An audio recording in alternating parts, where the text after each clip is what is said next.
머리가 좋으면 주변에 친구가 없고 고독할 가능성이 큰 것 같다는 생각을 하게 됩니다. 혼자 있는 시간이 더 편해지고 하게 되는 경향이 생기는 거죠. 내가 그걸 통해서 얻는 게 대체 뭐지? 내가 이 사람들하고 이런 얘기하는 게 내 삶에 진짜 도움이 되나? 농담을 듣고 거기에 리액션 해주고 관심 있는 척도 좀 해줘야 되고 이제 이런 건데 피곤해하고 싫어하는 그런 경향성도 있어요. 책을 읽거나 음악을 듣거나 인간관계보다 다른 것에서 몰입의 행복감을 훨씬 더 많이 느낄 수도 있다. 사람하고 사람 사이의 관계에 있어서도 잘 알아차리는 사람인데 그런 게 너무 피곤하게 느껴져서 혼자 있을 때 내가 외로움을 느끼는 건가 아니면 내가 혼자 있을 때 편안하고 충전이 되는가, 이 부분을 구별할 필요가 있어요. 하버드를 졸업한 졸업생이 연구한 연구 결과가 있는데요. 첫 번째는 원장님은 친구가 많은 편이신가요? 예전에는 많았는데 점점 시간이 지나니까 친구가 많이 없지요. 그럼에도 불구하고 있는 친구들하고는 가끔 만나서 정말 즐겁게 시간을 보내다가 오곤 합니다. 나이가 들수록 중요한 건 친구의 숫자는 아니라는 생각을 좀 하게 됩니다. 어떻게 보면 친구와 내가 어떤 관계를 맺고 얼마나 밀접한 관계를 갖고 있는가, 이제 이런 부분이고, 같이 기뻐할 수 있는 친구는 정말 귀하다라는 생각을 하게 됩니다.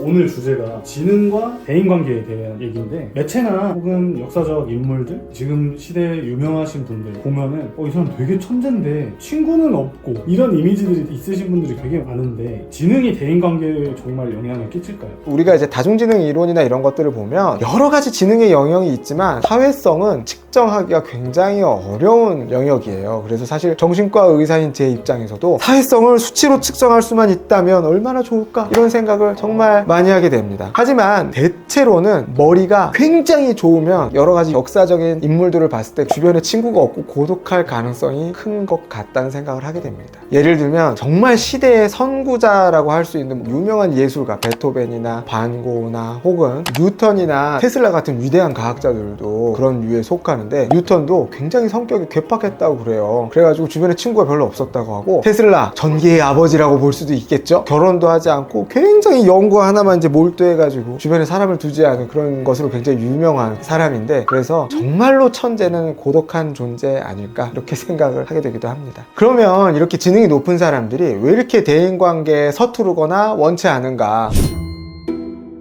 일단 첫 번째로는 대화의 속도나 관심사가 남다르기 때문에 그렇습니다. 지능이 높은 사람들은 생각의 속도가 굉장히 빠른 경우가 많거든요. 그러다 보니까 보통 사람의 입장에서는 대화를 할 때 갑자기 이 얘기가 왜 나오는 거지? 혹은 반대로 지능이 좋은 사람들 입장에서는 일반 사람들의 대화가 굉장히 템포가 좀 느리고 지루하게 느껴질 수도 있거든요. 그러니까 아니 왜 이 얘기를 이렇게 중간에 길게 중언부언하는 거야, 빨리 결론 좀 가면 되지, 이런 식으로 이제 얘기를 할 수가 있고요. 또 친구를 사귀고 누군가가 가까워진다는 게 갑자기 되는 일은 아니잖아요. 예를 들면 오늘 날씨가 참 좋죠, 이런 거에서부터 시작을 하잖아요. 근데 지능이 높은 사람들은 그런 얘기를 하면서 본질적인 거에 갑자기 훅 들어가는 그런 경향이 있는 거죠. 우리는 왜 이런 식으로만 일을 해야 되는 거지? 이 제도는 대체 왜 구조적으로 한계가 있는 거지? 이런 식으로 이제 얘기를 하면 너무 좀 진지하게 생각하지 말고 우리 이거 그냥 웃자고 하는 얘기잖아, 이렇게 얘기를 하게 된다는 거죠. 그러면 이제 지능이 높은 사람들 입장에서는 내가 여기서 얘기해도 아무도 알아듣지도 못하고 이해해주지도 않는구나, 이렇게 생각을 하게 된다는 거예요. 그래서 점점 혼자 있는 시간이 더 편해지고 다른 사람들이랑 얘기를 안 하려고 하게 되는 경향이 생기는 거죠. 그리고 이렇게 지능이 높은 사람들이 왜 대인관계를 좀 꺼리거나 피하는가? 인간관계에 대한 비용을 크게 느끼기 때문에 그래요. 인간관계를 맺는 건 굉장히 많은 에너지가 필요한 일이거든요. 시간도 많이 들어가고요, 돈도 들어가고요, 관심도 들어가고 감정도 들어가야 돼요. 근데 이 시간이면 이러이러한 것도 할 수 있는데 이렇게 생각하기 쉬운 거예요. 그래서 내가 이 모임 오늘 나가가지고 4시간 5시간 동안 시간을 쓰면 내가 그걸 통해서 얻는 게 대체 뭐지? 내가 이 사람들하고 이런 얘기하는 게 내 삶에 진짜 도움이 되나? 이렇게 생각하게 될 가능성이 크다는 거예요. 이런 사고가 있으면 인간관계를 정서적 어떤 경험이나 즐거움으로 보기보다는 비용 대비 효과적인 측면으로 계량화할 가능성이 크다는 거예요. 그래서 인간관계에 있어서 비용 대비 효과를 따지는 그런 특성들 때문에 인간관계를 좀 피하게 될 수도 수도 있다. 2016년에 발표된 연구 중에 한 결과인데, 보통의 지능을 갖고 있는 사람들은 친구와 자주 만나는 것으로 인해서 삶의 만족도가 선형적으로 올라가는 것으로 되어 있는데, 지능이 높은 사람들은 그 인구 집단하고 다르게 오히려 떨어진다고 되어 있어요. 그래서 이 연구에서는 고지능자는 정서적 에너지를 투입하는 것을 굉장히 안 좋아하는 그런 습성이 있다, 이런 연구가 있거든요. 물론 이 연구가 완전히 맞는 것도 아니고 사실 조금 비약해서 해석하는 진화적인 연구여서 좀 논란이 있긴 있지만, 어찌 됐던 간에 고지능자가 인간관계를 많이 했을 때 거기서 즐거움을 느끼기보다는 오히려 스트레스를 많이 받는다라는 어떤 팩트에 있어서는 뒷받침하는 중요한 연구이기도 합니다. 세 번째로는 고지능인 사람들이 인간관계 외에 다른 곳에서 즐거움을 느끼고 몰입할 수 있는 거리가 더 많기 때문이라는 그런 설명도 가능합니다. 보통의 사람들은 사람을 만나서 술도 한잔 마시고 맛있는 것도 먹고 일상이나 근황에 대한 얘기를 하면서 연결되어 있다는 거에 대한 굉장히 큰 안도감을 느끼거든요. 그런데 지능이 높은 사람들은 그런 것보다 하나의 주제를 정해서 그 주제를 깊이 파고 거기에서 새롭게 알게 되는 것에 대한 즐거움, 그런 것들을 새로운 사업이나 연구나 뭐 이런 것들로서 승화하는 그 과정을 훨씬 더 즐겁게 생각하고 거기에 훨씬 더 가치를 많이 둔다라는 거죠. 그래서 친구가 주말에 만나자 했을 때 이미 그 사람 머릿속에는 이번 주말에 어떤 프로젝트를 완성해야 되는 것들이 이미 정해져 있어요. 그래서 오늘은 사람을 만나는 것보단 혼자 집중하는 게 훨씬 더 중요해, 이렇게 되기 때문에 외로움을 느끼는 것이 아니라 혼자서 무언가에 몰입을 했을 때 오히려 더 살아있다라는 느낌을 받을 수도 있다. 그런데 이런 부분들이 꼭 큰 프로젝트나 대단한 연구만을 의미하는 것은 아니에요. 소소하게 책을 읽거나 글쓰기를 하거나 게임을 하거나 음악을 듣거나 이런 식으로 인간관계보다 다른 것에서 몰입의 행복감을 훨씬 더 많이 느낄 수도 있다라고 말할 수 있겠습니다. 그 다음에 네 번째로 피상적인 관계를 굉장히 싫어하기 때문에 그럴 수도 있죠. 대인관계는 적당한 거리감들이라는 것들도 있거든요. 내가 진짜 고민을 얘기할 수 있는 아주 가까운 친구 한두 명과 직장에서 우리가 누구누구씨 안녕하세요, 잘 있었죠? 오늘 밥 뭐 먹을까요? 이런 정도의 얘기를 나눌 수 있는 거리감이 있는 사람, 정말 가끔 안부만 조금 묻는 그런 사람, 이런 식으로 인간관계에 여러 거리감들이 있는데, 지능이 높은 사람들 중에 일부는 적당히 친한 관계를 유지하는 것을 좀 어려워하는 그런 경우도 있죠. 대화가 깊지 않으면 의미가 없다고 느끼거나 얕은 친분을 유지하는 데 있어서 에너지가 들어가는 것을 피곤해하고 싫어하는 그런 경향성도 있어요. 문제는 사회생활의 상당한 부분들이 겉으로만 친한 관계들도 많이 있다는 게 좀 문제이거든요. 직장 동료도 그렇고 아이가 있는 부모들끼리의 대화나 이런 것들도 어떻게 보면 어느 정도의 한계가 있는 관계들이기도 하잖아요. 그래서 농담을 듣고 거기에 리액션 해주고 관심 있는 척도 좀 해줘야 되고, 이제 이런 건데 이런 것들이 모두 다 가식으로 느껴지고 내가 왜 그런 불필요한 것에 에너지를 써야 되지 하니까 이런 관계들을 좀 멀리해서 아주 깊은 관계의 일부만 좀 유지하는 이런 경우들이 좀 있죠. 근데 이제 이런 것들이 좀 지나치게 되면 저희가 이제 병적으로 예를 들면 아스퍼거 증후군이나 사회적 의사소통 장애나 이런 식으로 보게 되기도 해요. 우리 언제 밥이나 한번 먹자 이런 말에 대해서 대부분 이거 우리 한국에서는 인사치레라고 생각을 하잖아요. 근데 고지능이면서 사회성이 좀 부족한 경우에는 그래? 그럼 우리 언제 먹을까? 약속 잡자, 이렇게 될 수도 있다라는 거예요. 혹은 반대로 아니 왜 먹을 생각도 없으면서 굳이 저렇게 얘기하는 거야? 이렇게 하면서 상대의 의도를 의심하게 되는 그런 경우들도 있기는 있죠. 그리고 이제 다섯 번째 이유로 고지능인 분들 중엔 예민한 사람들도 많아요. 예민하다는 게 여러 가지 의미가 있는데, 예를 들면 변화를 잘 알아차리는 거, 감각이 예민한 것도 여기에 들어가는 그런 특성들이 있어요. 그래서 사람이 너무 많은 곳에 가거나 너무 시끄러운 장소에 가면 굉장히 피로감을 많이 느끼고 힘들어하는 경우도 있어요. 그리고 사람하고 사람 사이의 관계에 있어서도 다른 사람의 변화를 잘 알아차리는 사람인데, 그런 게 너무 피곤하게 느껴져서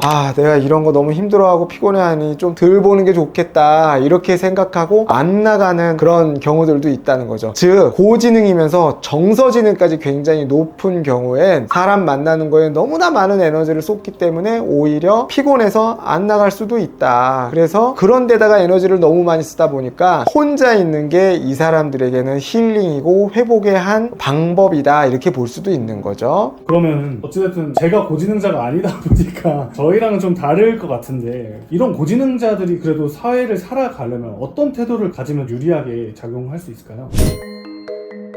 첫 첫 번째는 자기 자신이 너무 이상한 사람이라고 혹은 사회성이 떨어져서 굉장히 불행한 사람이라고 생각할 필요는 없다는 거예요. 그냥 나는 다른 사람과 에너지 구조가 좀 다른 사람이라고 이해하면 좋을 것 같아요. 혼자 있는 시간이 많다고 해서 되게 부족하거나 모자란 사람은 아니거든요. 혼자 있을 때 내가 외로움을 느끼는 건가 아니면 내가 혼자 있을 때 편안하고 충전이 되는가, 이 부분을 구별할 필요가 있어요. 그래서 내가 혼자 있을 때 편안하고 충전이 되는 것 같다라고 하면 그건 그냥 내 성향, 성격적인 특성인 거고, 내가 혼자 있으면서 고독감이나 외로움을 너무 많이 느껴서 우울할 지경이다 이렇다면 이거는 주변 사람들하고의 관계를 좀 돌아봐야 될 필요가 있는 상태인 거죠. 두 번째로는 인간관계를 모두 다 깊게 만들려고 하려는 강박을 조금 내려놓는 게 좋습니다. 모든 관계가 같은 무게를 갖거나 같은 수준은 낼 수가 없어요. 예를 들면은 가볍게 인사하는 관계도 있고, 가끔 밥 먹는 사이도 있고, 일을 함께 하는 사이도 있고, 인생의 고민을 같이 나누는 그런 사람도 있는 거죠. 그래서 저는 한 3단계 정도로 나눠보면 좋을 것 같아요. 그래서 서로 안부와 인사를 하는 정도의 가벼운 대화를 나눌 수 있는 사이, 두 번째로는 일과 프로젝트나 취미를 같이 할 수 있는 협력 관계 정도에 대한 사이, 세 번째로는 정말로 내 고민이나 감정, 가치관에 대해서 깊게 얘기할 수 있는 사이. 그래서 모든 사람을 3단계까지 끌고 가려고 하는 욕심을 좀 내려놓는 게 좋다. 그리고 이게 우리가 시간이 지나면 1에 있던 사람이 2가 될 수도 있고 2에 있던 사람이 3으로 올 수도 있어요. 또 3이었다가 나랑 잘 맞지 않거나 큰 차이점을 발견하게 돼서 다시 2로 내려갈 수도 있는 거예요. 그래서 인간관계는 굉장히 유동적이고 바뀔 수 있다는 걸 조금 이해하시면 좋을 것 같아요. 세 번째로는 최소한의 관계를 좀 유지해 나가는 노력을 기울였으면 좋겠다는 생각이 좀 듭니다. 제가 되게 중요하게 생각하고 많이 인용하는 연구 중에 하버드를 졸업한 졸업생이 사람들이 어떻게 행복하게 사는가를 연구한 연구 결과가 있는데요. 가장 단연코 중요한 것은 가장 내 옆에 있는 가까운 사람들과 어떻게 좋은 관계를 맺고 유지하는가가 그 사람의 행복을 좌지우지하는 첫 번째 요인이었어요. 즉 내가 아무리 똑똑하고 뛰어나다고 해도 주변 사람들과 잘 지내는 것이야말로 나의 행복을 위해서 가장 중요한 부분이라고 얘기할 수 있는데요. 그렇다고 해서 친구를 10,000명 만들려고 하는 건 아니에요. 우리가 연구 같은 것들을 보면 우리가 유지할 수 있는 친밀한 사람의 숫자는 2자리 숫자로 제한되어 있다고 되어 있어요. 그렇기 때문에 너무 많은 관계를 만들려고 노력할 필요도 없어요. 하지만 내가 아플 때 연락할 수 있는 사람, 내가 힘들 때 연락할 수 있는 사람, 내 고민을 털어놓고 상의할 수 있는 사람, 내가 잘 됐을 때 내 성취를 진심으로 기뻐해 줄 수 있는 사람, 이런 사람이야말로 정말 필요한 사람인데, 이런 관계는 하루아침에 만들어지지도 노력하지 않는데 유지될 수는 없는 거거든요. 그렇기 때문에 어떻게 보면 의식적인 노력이 필요해요. 그래서 주기적으로 좀 연락하고 잘 지내는지 물어보고, 괜히 별일 없어도 누구누구야 잘 있어? 잘 지내? 너 이번에 인사집 올렸는데 보기 좋아 보인다, 행복하게 정말 잘 살고 있는 것 같아, 이런 식으로 한마디 그냥 안부 인사라도 좀 던져준다면 상대는 굉장히 나를 가까운 사이로 여기고 굉장히 든든하게 생각하지 않을까 싶습니다. 그래서 이런 노력들을 의식적으로 좀 해보시면 그게 결국 내 인생을 행복하고 풍부하게 만들어주는 데 도움이 되지 않을까, 이렇게 조언을 드리고 싶습니다.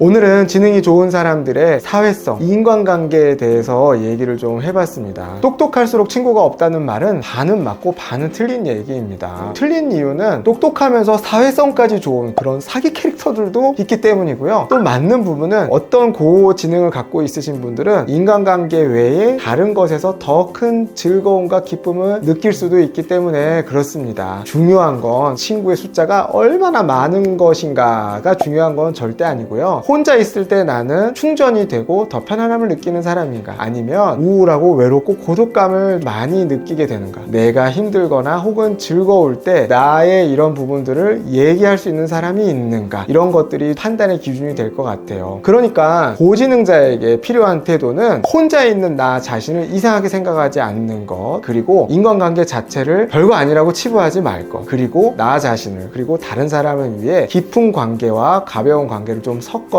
유지하는 노력을 기울여 보시는 걸 추천드립니다. 오늘 영상이 도움이 되셨다면 구독, 좋아요, 알림 설정 부탁드리고, 이 영상이 도움이 되실 분에게 공유 부탁드리겠습니다. 그리고 여러분이 생각하는 지능과 사회성에 대한 생각을 댓글로 적어주시면 저희가 다음에 또 영상을 만들 때 참고하도록 하겠습니다. 다음에 더 좋은 영상으로 찾아뵙겠습니다. 그럼 안녕.